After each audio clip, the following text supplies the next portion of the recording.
గారు, మీరు ఆంజనేయులు గారు అనే వ్యక్తి ఎవరో నాకైతే తెలియదు. మా డ్రైవర్ సోదరుడికి ఎమ్మెల్యే సీట్ ఇవ్వడం మీకేం ఇబ్బందికరంగా ఉంది? ఎమ్మెల్యే వాళ్ళ ఇంట్లో ఎమ్మెల్యే కొడుకుకి కూతురికి మాత్రమే ఇవ్వాలా? ఏ డ్రైవర్ మనిషి కాదా? మీ ఇంట్లో మీరు రోజు పొద్దున్న లేచి బయటికి వెళ్లాలంటే డ్రైవర్ కావాలి.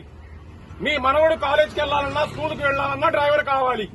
మీ అబ్బాయి బయటికి వెళ్లాలన్నా కూడా డ్రైవర్ కావాలి. డ్రైవర్ని అంత కించపరిచి ఎందుకు మాట్లాడుతున్నారు చంద్రబాబు నాయుడు గారు?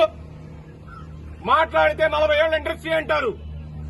దళితుల్లో పుట్టాలా అని కోరుకుంటారా అని చెప్పి అంటారు. దళితుల్ని కించపరుస్తున్నారు, డ్రైవర్ని కించపరుస్తున్నారు.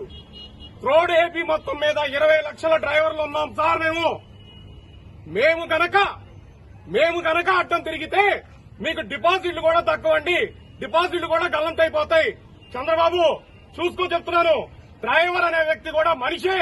నువ్వు మనిషివే, నేను మనిషినే. నేను ఒక డ్రైవర్ గా మాట్లాడుతున్నాను. అతను ఎవరో నాకు తెలియదు. నా సోదరుడికి సీట్ ఇచ్చారు. దానికి మీకు ఎందుకు అభ్యంతరం? ఎందుకు చేస్తున్నారు చంద్రబాబు? సవాల్ విసురుతున్నాను. రేపటి రోజున డిపాజిట్లు కూడా తక్కువ మీకు. అర్థం చేసుకో చంద్రబాబు. Please subscribe .news.